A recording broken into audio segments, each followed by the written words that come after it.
Welcome back. Hi, and thanks for watching CapriCast. He's Matt, I'm Nat, and let's get started.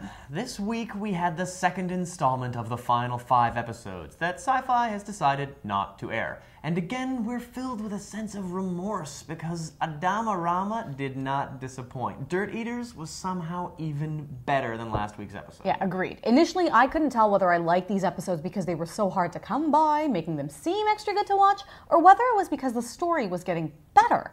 After Dirt Eaters, it's pretty clear the story has stepped up a notch. And the characters. Oh, the characters. Oh my gosh. Well, let's just start off with the Adama since that's what this episode was really about.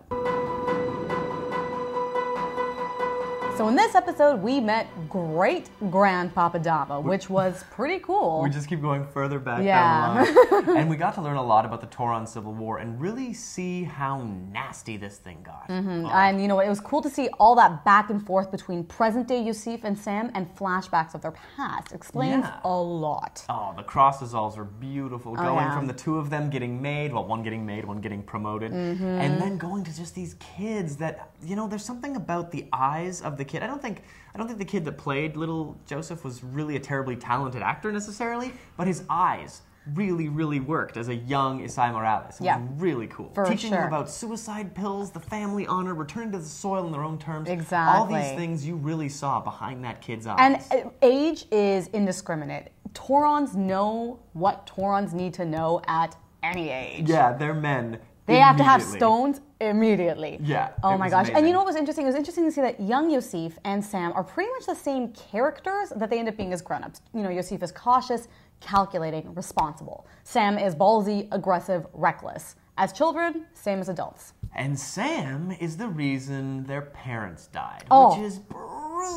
As soon as they pulled that up and they found the gun, it was just... I couldn't believe it. And oh man, the brutal torture that Great-Grandpapa Adama goes through and those sounds of the kneecaps. Oh, Jesus. When he was getting worked over. Skin crawl. You can really see why it is Sam that has the most heart, most at stake. He feels most guilty, and that's why he's the one who's always sending stuff back to Toron. Which is why at the end he talks about, you know, I couldn't save them, but I can avenge their death and the cause that they were fighting for. And the fact that Joe is the one that pulled the trigger on the Herax and that was a slap in the face.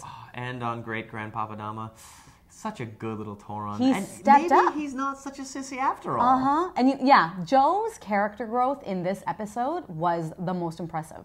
The Adama storyline actually just brought tears to my eyes at certain times, which was completely unexpected from anything having to do with Caprica, to be honest. I'll tell you what brought tears to my eyes. Getting to see Adama's lighter.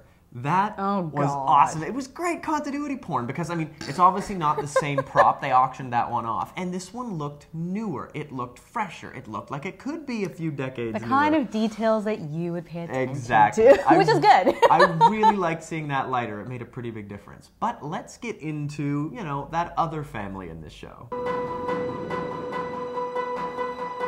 In the Galactiverse, whenever there's a boxing ring involved, the subtext in the ring is going to be awesome, and this was no exception. Yeah, oh my gosh. My favorite episode in BSG, Unfinished Business. Awesome boxing scene. This one was shot pretty similarly, I thought. It really was nostalgic watching it. But and it was everything that was said came to fruition in this episode. It was great. Daniel did all that research. It was great seeing him watch the different ones that the Guatrao has You could feel absorbed. the chill going down his spine when he realized what happened to all the other CEOs of all those businesses of Guatrao. Liquidated, and the bankrupt, deceased. Yeah. Very cool. And then when he calls out Sam as his would-be future assassin, what a brutal scene. And Daniel is ballsy. Yep, absolutely. Daniel just shows up and manages to convince everyone, despite the fact that he's such a fish out of water. Yeah. He manages to convince everyone using a little bit of Toron here and there. Exactly. Wow. I was really, really impressed. And the deal he offers Sam. Holy, he really knew how to hit him where it counts, right? Yep. And that point when he starts talking about his parents, and the one thing that Daniel managed to eke out is all that mattered. I imagine your parents wouldn't have put profit above their own people. Yeah. That was all he needed to hear. That was it. And it was, now they're going behind the Guatrao's back. Perfect. So cool. Perfect. Now, I remember getting to see a clumsy Joseph Adama trying to find Tamara, and it took him episodes and episodes to wander through New Cap City. But when the man who invented the holoband tries to find his daughter, It takes a scene break. Instantaneous. Instantly, Daniel is in that stabby place, basically. Yeah, that was weird. Oh, what a hilarious idea. And I love that, Amanda is with Daniel at the end, and he actually tells her that Zoe is alive. Not her avatar, their daughter. And now they're actually partnering up to work together to find her in V-World, which is pretty nuts. Which I think has echoes to that last shot of the intro to Caprica, where you see Amanda being sort of gestured towards Zoe by Daniel. I think we're going to see that happen. I really hope we do, because we've seen the rest of it pretty much. Now let's get into the Avenging Angels. So yeah, Zoe, Tamara partnering up. It's still pretty lame. The characters, what are they up to? What purpose are they there to serve? I know, are they particularly badass?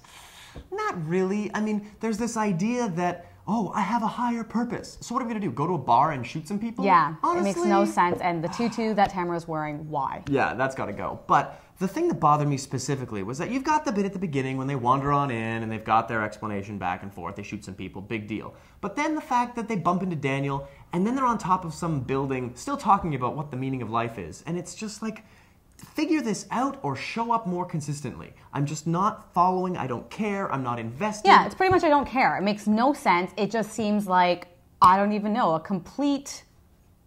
I don't know. What is going on in V-World? It doesn't help that every time we see the production value in V-World, it gets kind of worse and worse. You know, the fight scenes that they had in the gladiatorial combat was just kind of lame. The effects were so transparent. And this time around... And you loved Olaf? Oh, Olaf had the lamest, clumsiest, worst take as he pulls that knife out of his... Like, I've never seen a more clumsy shot in my life, and they used it. It's just... Somehow everything in New Cap City looks lame. Speaking of Olaf in New Cap City, it was interesting to see that Clarice's husbands, which Olaf was on them, play the game with no ulterior motive.